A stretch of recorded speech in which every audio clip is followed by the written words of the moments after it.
Have you ever discovered that the person you thought you knew best was hiding an entire world from you? That the life you built together was only half the story? I'm Margaret Chen, and for 26 years, I believed my husband Thomas made those quarterly trips to our old beach house for maintenance and nostalgia. What I found behind that rusty gate didn't just change everything I thought I knew about my marriage. It revealed a secret so profound that even now, months later, I'm still trying to process it. Before we dive into this story, if you enjoy dramatic, real-life tales with unexpected twists, please hit that subscribe button and ring the notification bell so you never miss a story. And I'd love to know, where are you watching this from? Are you cozy at home, commuting, or maybe even at the beach yourself? Drop a comment below and let me know what country or city you're tuning in from. Now, let me take you back to where this all began. Thomas and I bought that beach house in 1972, right after we got married. It was a small, weathered cottage in Clearwater Cove, perched on a cliff overlooking the Pacific. The paint was peeling, the floors creaked, and the plumbing made sounds like a dying whale, but we loved it fiercely. We spent our first 5 anniversaries there, walking barefoot on the sand, collecting shells, and dreaming about the family we'd build together. Those were magical years.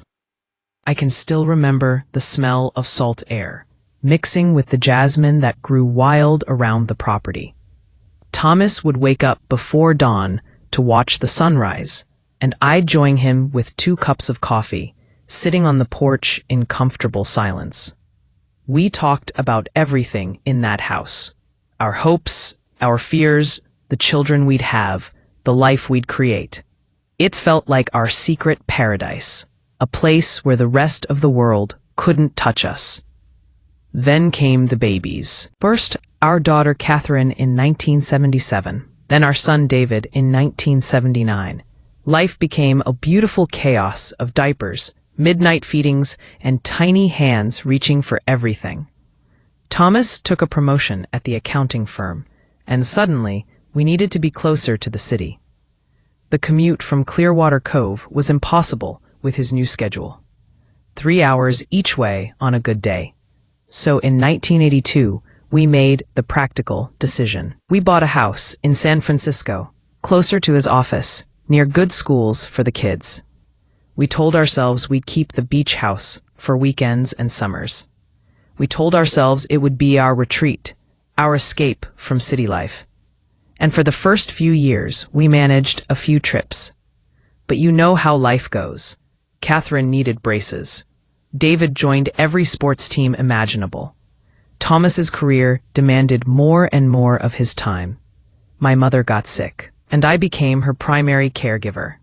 The beach house visits became less frequent, then rare. Then, they just stopped. At least for me. I remember the last time I went. It was the summer of 1998. Catherine was getting ready for college. David was deep in his rebellious teenage phase, and I was exhausted. Thomas suggested a weekend at the beach house, just the 2 of us. We packed the car, made the drive, and spent 2 days there. But something had changed. The magic felt faded, like a photograph left too long in the sun. The house needed repairs we couldn't afford. The roof leaked. The deck was rotting. Every room seemed to remind us of younger versions of ourselves that we could never get back to. On the drive home, I cried. Thomas held my hand and said, "Maybe it's time to let it go." But we didn't sell it. We couldn't. Or rather, he couldn't.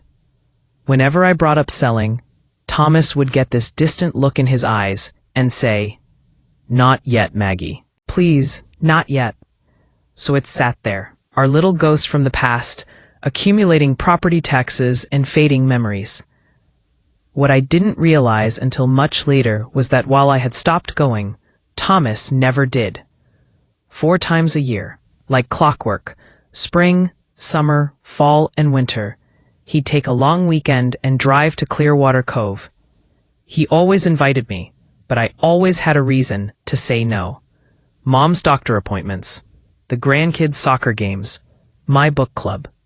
The garden needed tending. Looking back now, I wonder if I was making excuses, if some part of me knew that going back would hurt too much. Thomas never pushed. He'd just kiss my forehead and say, "I'll take lots of pictures for you." And he did. He'd come back with his phone full of sunset photos, snapshots of the ocean, pictures of the house from different angles.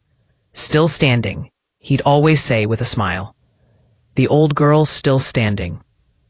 I'd glance at the photos, smile, and move on with my day. I never asked what he did there for 3 or 4 days. I assumed he was doing maintenance, maybe some fishing. Probably just sitting on that porch, drinking coffee and remembering our younger years. For 26 years, this was our routine. Thomas made his quarterly pilgrimages, and I stayed in San Francisco, living my life, raising our grandchildren, after Catherine and David had kids of their own. Our marriage was good, not passionate like it had been in those early beach house days, but comfortable, solid, built on decades of shared history.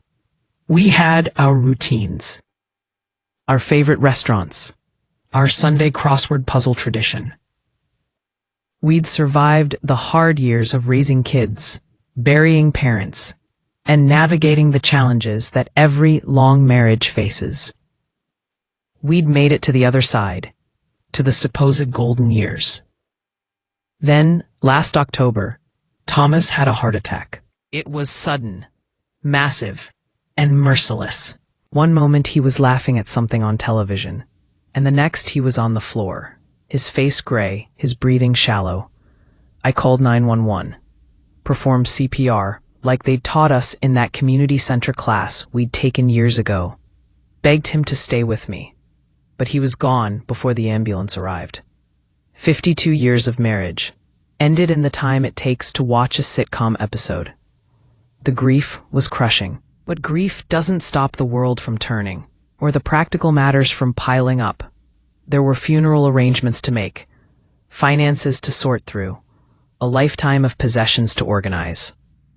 Catherine and David flew in immediately, and in those first horrible weeks, they were my anchors, keeping me functional when all I wanted to do was crawl into bed and never emerge.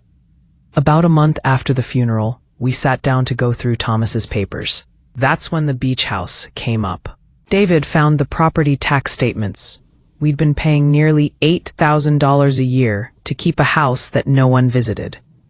Well, that I thought no one visited. "Mom, you need to sell this place," David said, his voice gentle but firm. He'd inherited his father's practical nature.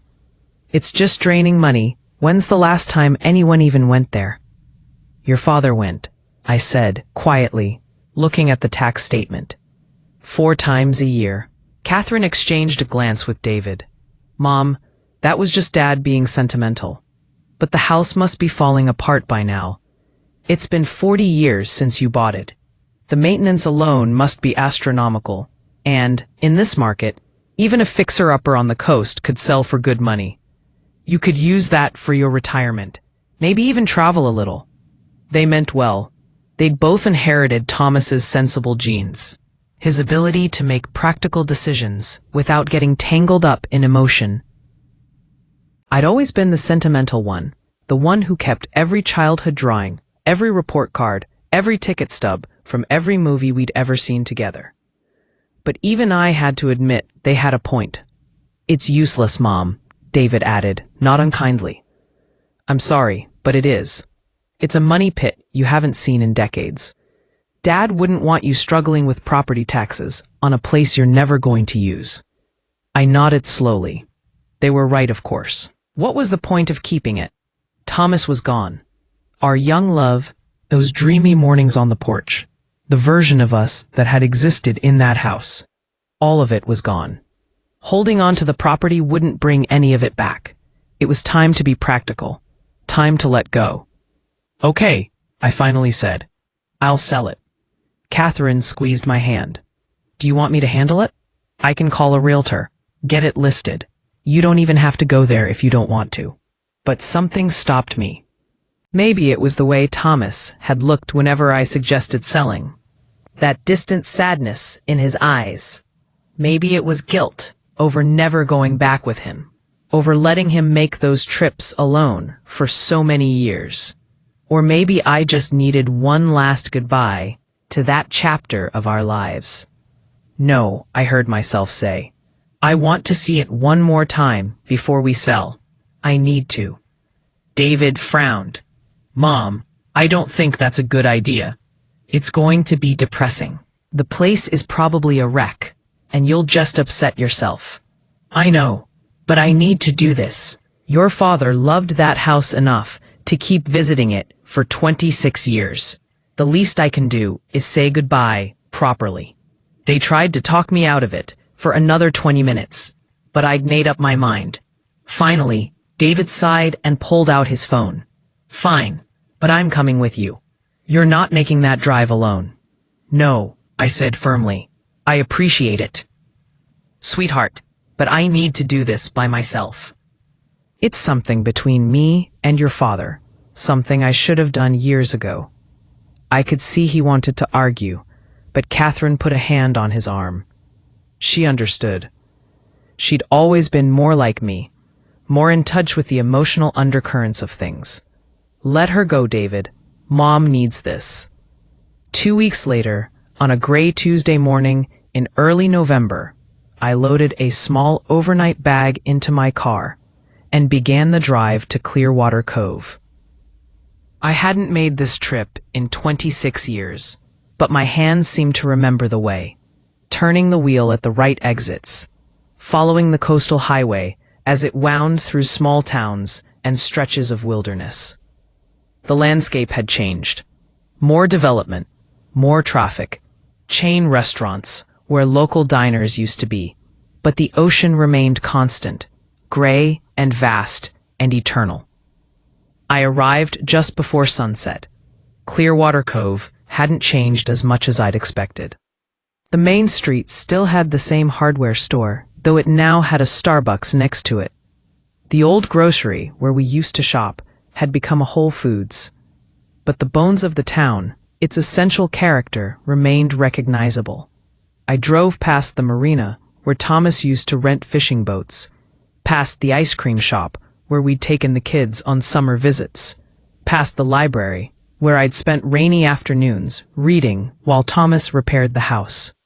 Then I turned onto Seaside Lane, the narrow road that led to our property. My heart started pounding as I recognized landmarks. The twisted cypress tree that marked the turn, the neighbor's mailbox shaped like a lighthouse, the sharp curve where you could first glimpse the ocean. And then, there it was. The gate. I pulled over and sat in the car for a long moment, just staring. The gate was wrought iron, painted white when we'd installed it back in 1973. Now it was orange with rust, hanging slightly crooked on its hinges. Beyond it, I could see the overgrown driveway, and through the trees, a glimpse of the house itself. My hands were shaking as I got out of the car.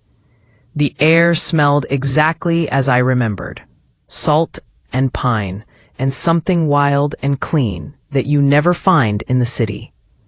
For a moment, I was 24 years old again, climbing out of Thomas's old Volkswagen bus, laughing as he tried to carry me over the threshold of our first real home together.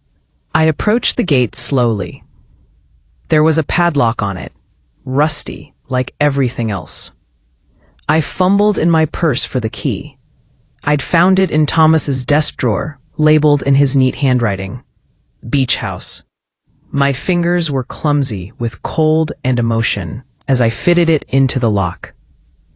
For a horrible moment, I thought it wouldn't turn, that I'd have to call a locksmith or give up entirely. But then With a protest of metal on metal, the lock clicked open. I pushed on the gate. It resisted, the hinges screaming, and I had to put my full weight against it to move it enough to slip through. The sound echoed across the property, and in the growing twilight, it sounded almost like a warning. Or maybe a welcome. The driveway was barely visible under years of accumulated leaves and overgrown grass. I could see where Thomas must have parked. There was a clearer patch, less overgrown, where his car tires had repeatedly compressed the vegetation. The sight of it made my throat tight. He'd been coming here faithfully all these years, walking this path 4 times a year, every year, even as his hair went gray and his step grew slower. Why? What had drawn him back when I couldn't bear to return? I started up the driveway, my sensible walking shoes crunching on gravel and dead leaves. The trees had grown wild, their branches forming a canopy that blocked out what little light remained in the sky. Spanish moss hung from the branches like tattered curtains, swaying in the ocean breeze. Everything felt suspended in time, caught between decay and endurance. Then I saw the house, and I stopped breathing. I don't know what I'd expected. Something falling apart, probably, with broken windows and a collapsing roof. But while it certainly showed its age, the house was intact. More than intact. Someone had been maintaining it. The paint was old, but not peeling. The roof looked solid. The porch was clear of debris. The windows were dirty but unbroken, reflecting the darkening sky. Thomas had been taking care of it. All these years, all these visits, he'd been preserving this place. But why? We'd agreed it was too expensive to maintain properly, that we'd let it sit until we decided what to do with it. Yet clearly, he'd been pouring time and probably money into keeping it standing. What was I missing?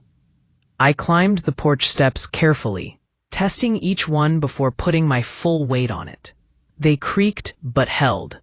The front door was locked, and I had to try 3 different keys from the ring I'd brought before I found the right one. The lock turned with surprising smoothness. Thomas must have kept it oiled, and the door swung open with barely a sound. The smell hit me first, not the musty abandonment I'd expected, but something else. Old coffee, lemon cleaning solution, and underneath it all, Thomas's cologne, that distinctive scent he'd worn for 30 years, the one I'd buried my face in countless times. It was faint, but unmistakable, and it nearly buckled my knees. He'd been here, recently. This wasn't a house that had sat empty except for quarterly inspections. This was a house that had been lived in. I fumbled for the light switch, half expecting nothing to happen, but the lights flickered on, revealing a living room that made my heart stop completely. This wasn't the house I remembered. The furniture was different, not our old sagging couch and mismatched chairs, but newer pieces, simple and functional. The walls that had been bare were decorated with cheap beach-themed prints, now held photographs. Dozens of them, in frames of various sizes, covering nearly every available surface. I moved closer, my legs moving automatically, even as my brain struggled to process what I was seeing. The photographs were of us. Me and Thomas, but not the us I knew, not the couple from our San Francisco life. These were photos I'd never seen before. Thomas and me on the beach, laughing. Thomas and me on this very porch, his arm around my waist.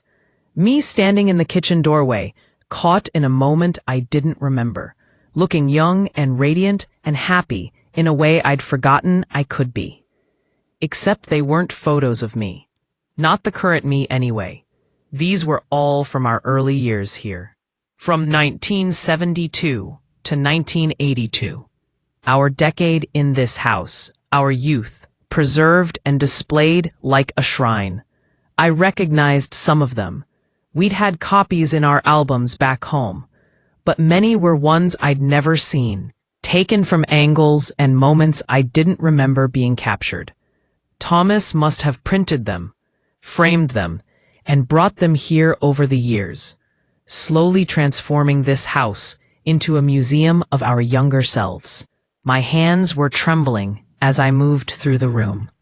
On the mantel above the fireplace, a fireplace I remembered as crumbling brick, sat our old wedding photo, professionally restored and enlarged. I looked so young in that picture, so impossibly young, wearing my mother's wedding dress and holding a bouquet of daisies we'd picked from a field because we couldn't afford a florist. Thomas looked like a boy playing dress-up in his father's suit, his hair long in that 1970s style, his smile wide and unguarded. Next to it was a photo of this house from the day we bought it, looking even more decrepit than I remembered. And next to that, a picture of us on moving day, both of us sweaty and paint-splattered, holding up a sign that read "The Chen Beach House" in my handwriting. I'd forgotten about that sign. I'd forgotten about so many things. The coffee table held a stack of photo albums, the kind with plastic sleeves that had gone out of style decades ago. I sat down on the couch, comfortable, surprisingly comfortable, and opened the top album with shaking hands. The first page showed me at 23, standing in the ocean up to my knees, my sundress soaked, laughing at something off camera. Thomas had taken this photo. I remembered now.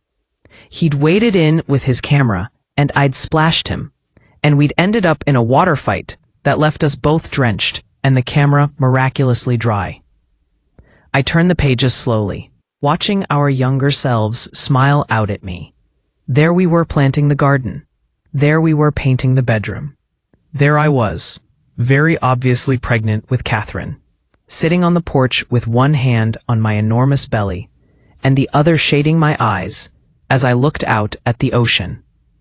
There was Thomas holding newborn David, looking terrified and awed in equal measure. There were the kids as toddlers, playing in the tide pools, building sandcastles, chasing seagulls.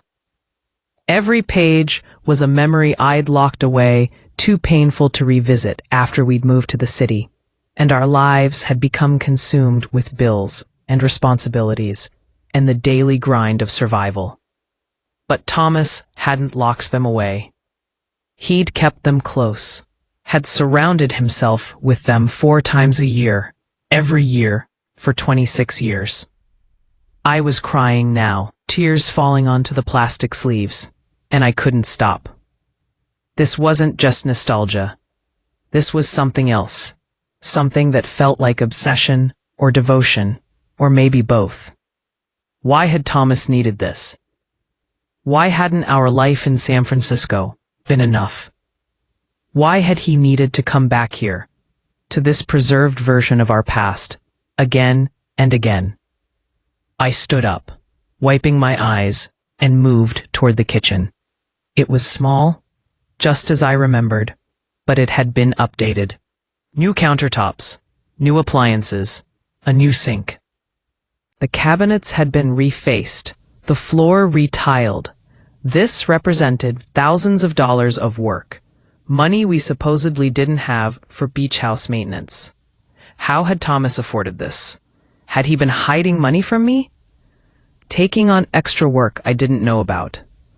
I opened the refrigerator and found it empty, except for bottled water and condiments.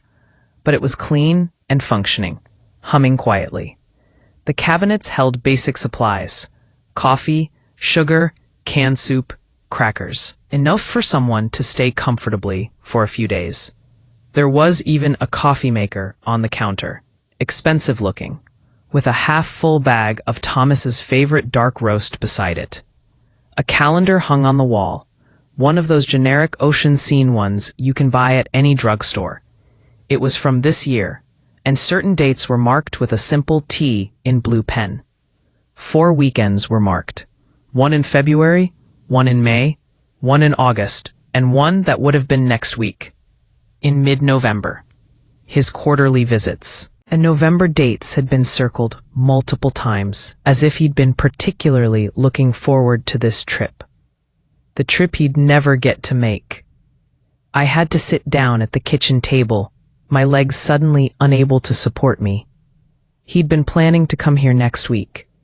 He'd probably already packed his bag in his mind, already thought about what he'd do, what repairs might need attention, how many hours he'd spend sitting on the porch with his coffee and his memories. And then his heart had stopped, and all of that had stopped with it. But I still didn't understand why. Why this house? Why these memories? Our life in San Francisco had been good. We'd been happy, hadn't we? We'd raised wonderful children, celebrated anniversaries, taken vacations to Europe and Hawaii and New England. We'd had friends and hobbies and a comfortable routine. Why hadn't that been enough? Why did he need to keep coming back here? The bedroom. Maybe the bedroom would have answers.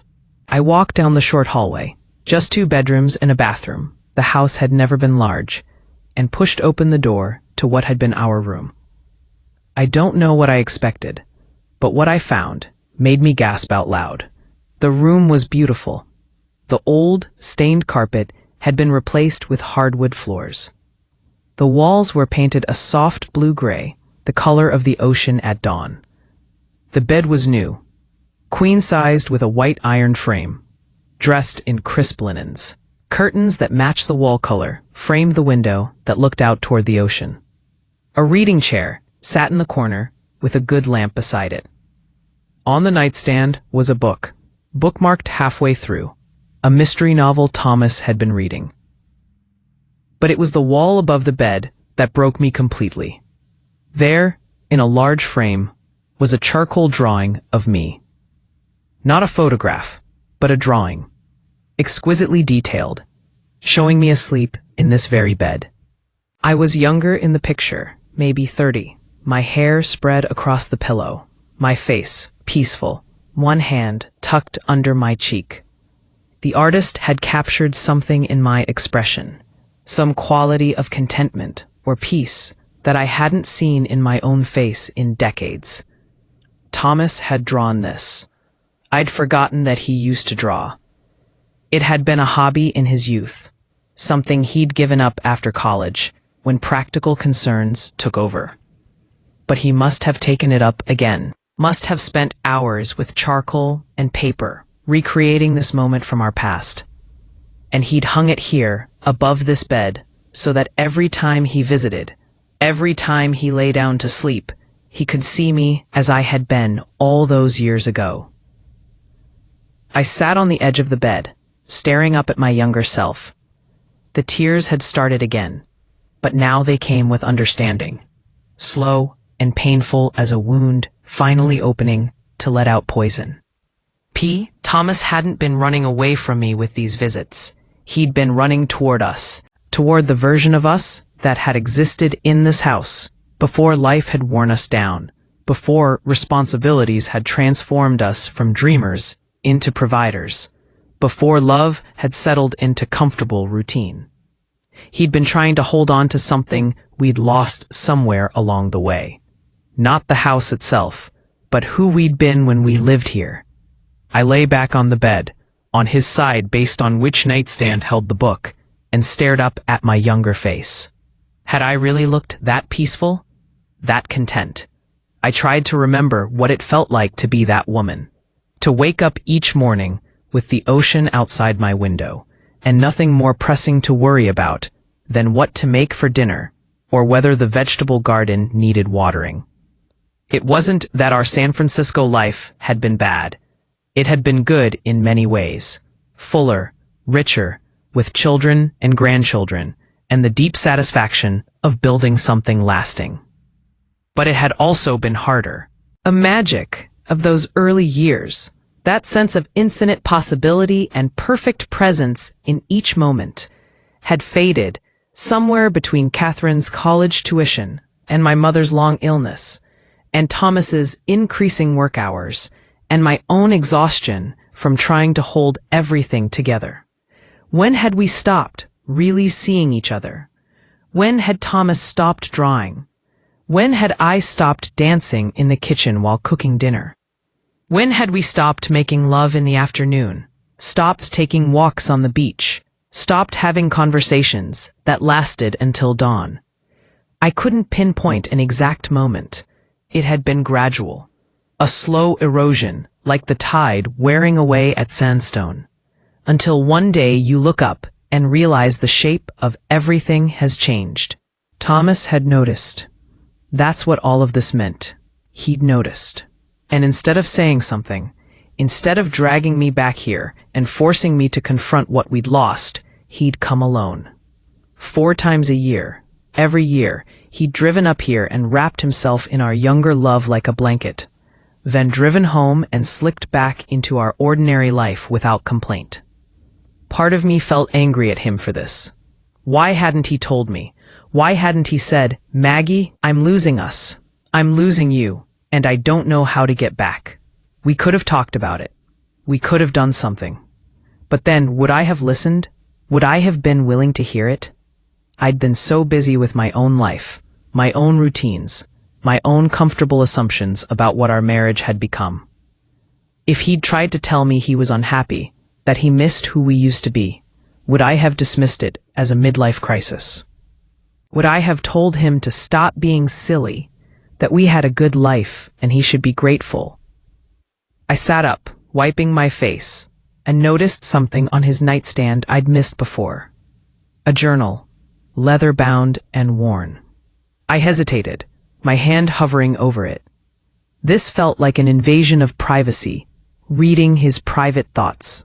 But he was gone, and I was here, trying to understand him, trying to understand us. And maybe this was the only way I'd get answers to the questions I could no longer ask him directly. I opened the journal. The first entry was dated March 15th, 1998, right after my last visit here. The one where I'd cried on the drive home and told him I couldn't come back. His handwriting, always neat and measured, filled the pages. Maggie cried today.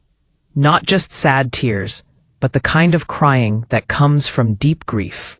She looked around this house, and I could see her remembering everything we were, everything we've lost. She wants to sell it. She didn't say so directly, but I could tell.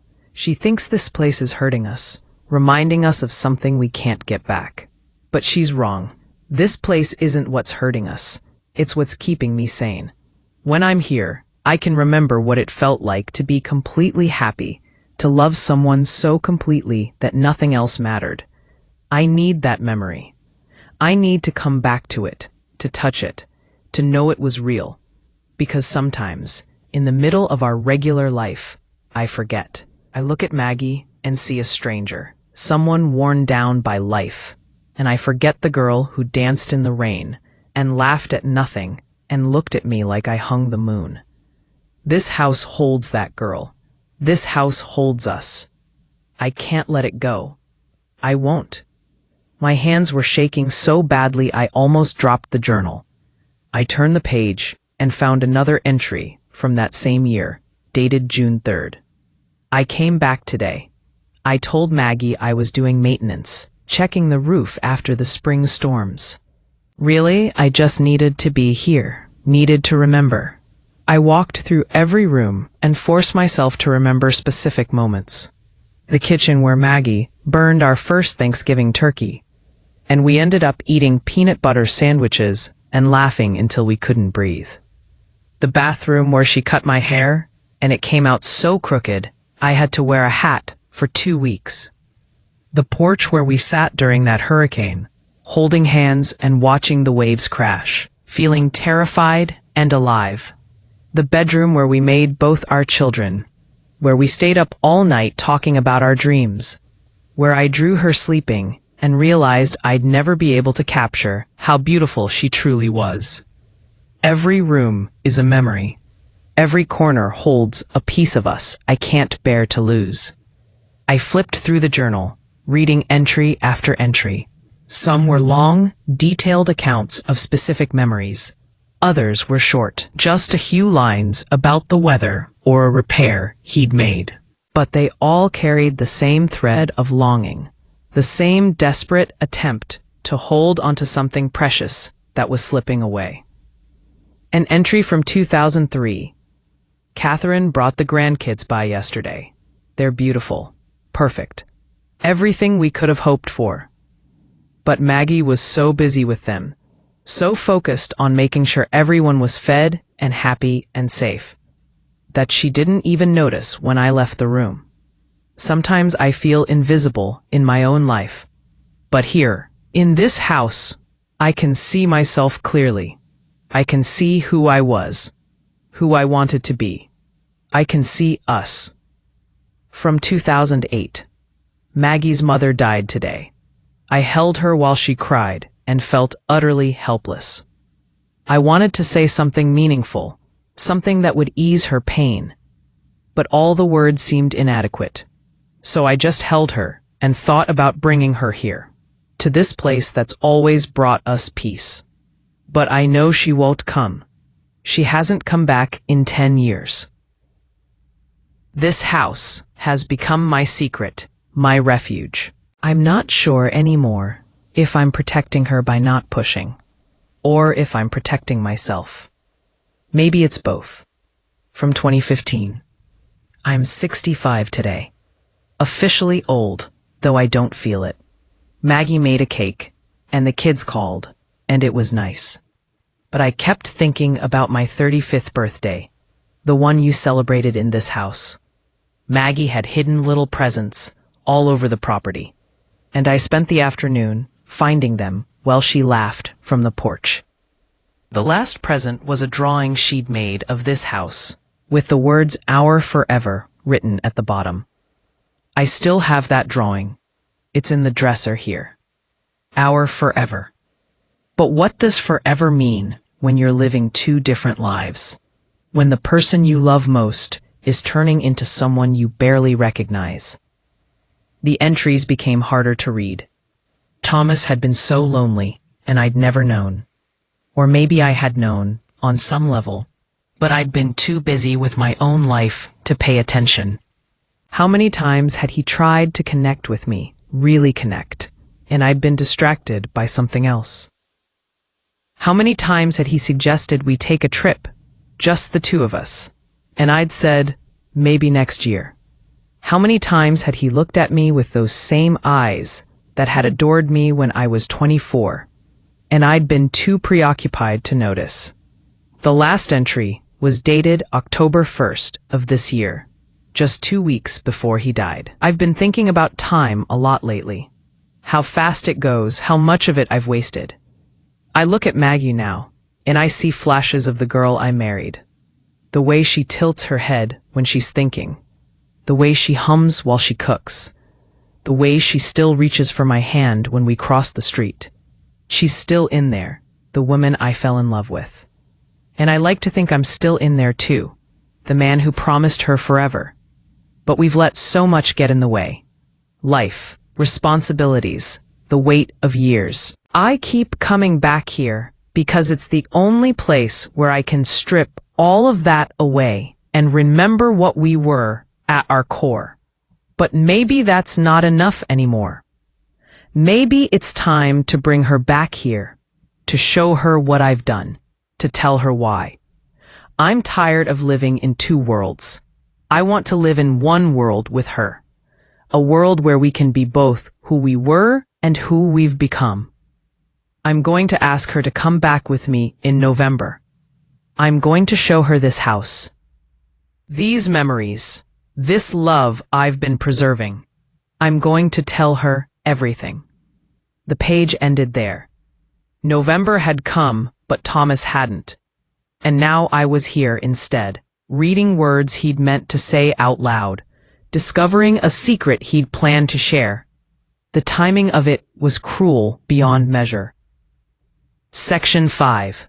I closed the journal and held it against my chest, sobbing in a way I hadn't allowed myself to since the funeral. At the funeral, I'd had to be strong for Catherine and David, Had to accept condolences and nod at platitudes about Thomas being in a better place. I'd cried, but in a controlled way. The way you cry when people are watching. But here, alone in this house full of ghosts and memories and overwhelming love, I could finally break apart completely. How had I missed this? How had I lived with someone for 52 years and not seen his pain? Not seen that he was drowning in nostalgia and loneliness even as we sat across from each other at the breakfast table every morning. I thought about all those quarterly trips, how he'd kiss me goodbye and say he'd be back in a few days, how I'd wave from the doorway and go back to my comfortable routine without once wondering what those trips really meant to him. I thought about the last time I'd seen him alive, that Tuesday evening when we'd eaten dinner together and watched television. Had I told him I loved him? I must have. We always said it before bed. But had I meant it? Had I really looked at him and felt it? Or had it just been habit? Muscle memory from 5 decades of marriage. When he'd laughed at something on TV, had I laughed with him? Or had I been thinking about my book club discussion the next day? When he'd reached for my hand during a commercial break, had I squeezed back? Or had I been distracted by my phone? The weight of my regret was crushing. I couldn't breathe under it. I stood up, stumbling slightly, and walked to the window. Outside, night had fallen completely. I could hear the ocean, that eternal rhythm of waves against shore, the same sound we'd fallen asleep to in our 20s, the same sound Thomas had been coming back to hear. I pressed my forehead against the cold glass and tried to imagine him here, sitting in that reading chair, looking out at this same view, remembering us. And that's when I heard it. A sound from somewhere in the house. A soft thump, followed by what might have been footsteps.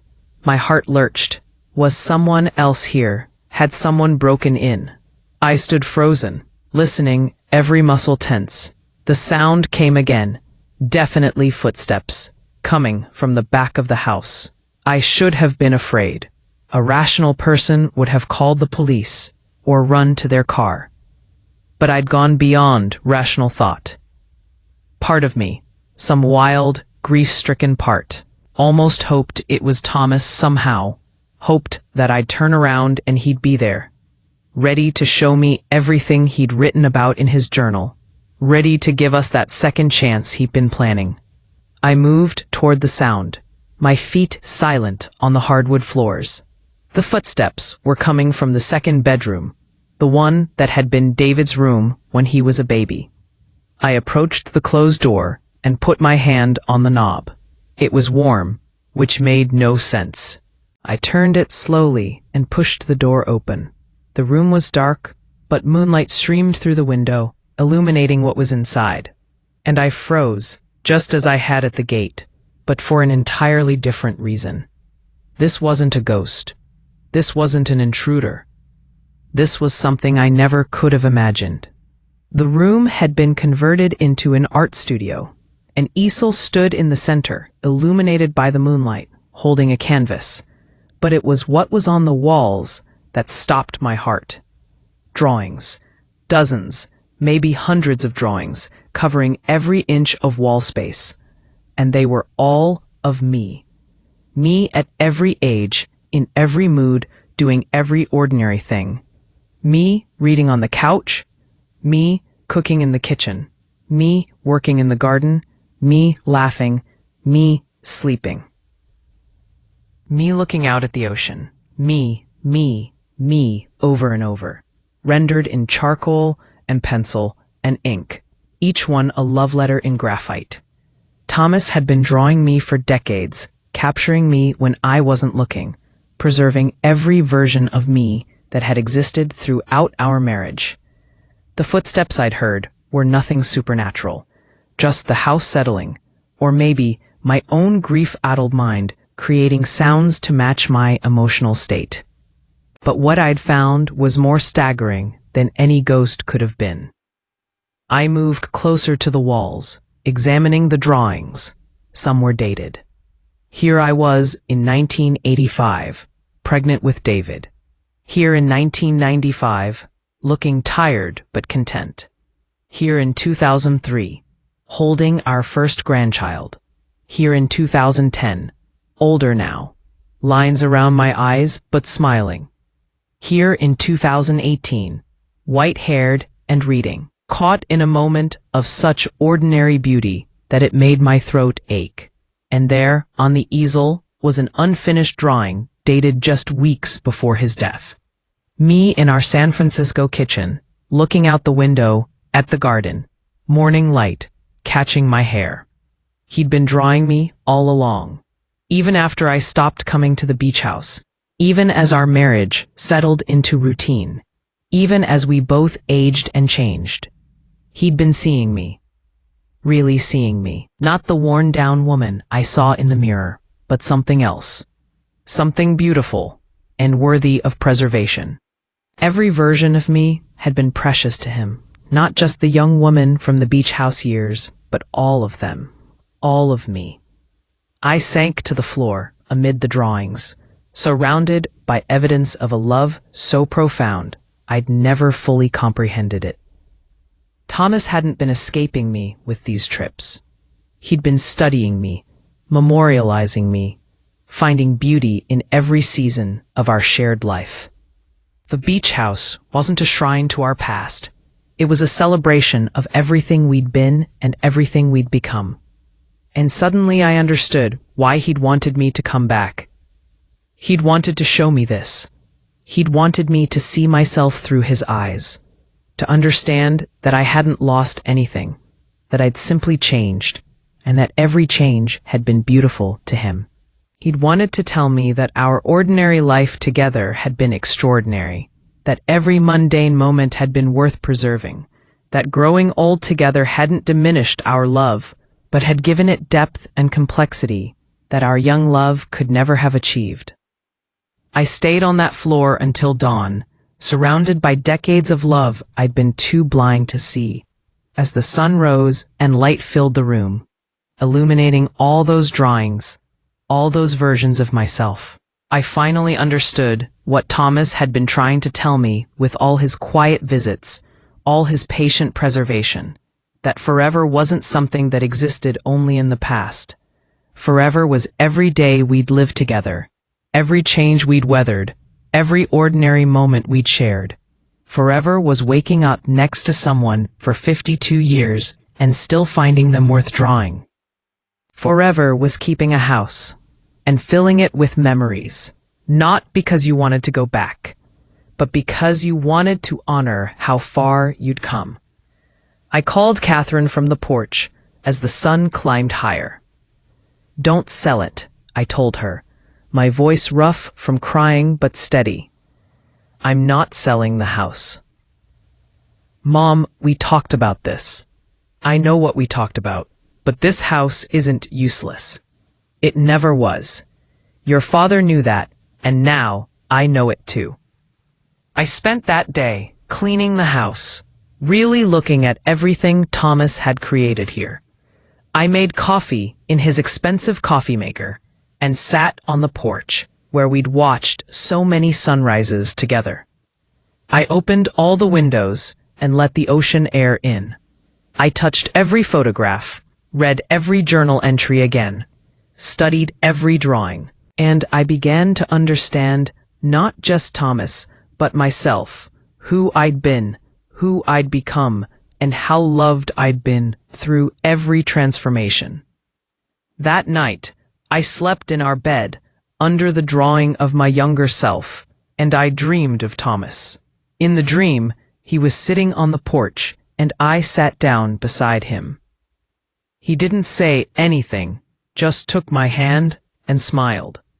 And somehow, even in sleep, I knew what he was trying to tell me. That love doesn't require going backward. It requires remembering where you've been, honoring who you've become, and understanding that every moment together is worth preserving. I live here now, in the beach house. Catherine and David thought I was crazy at first, giving up the San Francisco house to move back to this little cottage on the cliff. But they understood when I showed them their father's journals, his drawings, his quiet testimony to 52 years of devoted love. They helped me move, and now they visit regularly with the grandchildren, creating new memories in the rooms that hold so many old ones. I've taken up drawing myself. I'm not as talented as Thomas was, but I'm learning. I draw the ocean, the house, the life we built here and everywhere. And sometimes, when the light is right and I'm alone with my sketchbook, I swear I can feel him beside me, guiding my hand, helping me see the beauty he always saw. The beach house isn't useless. It never was. It's a testament to the kind of love that doesn't shout or demand, but instead, quietly, faithfully, preserves every precious moment until someone is finally ready to see. And now, every day, I see.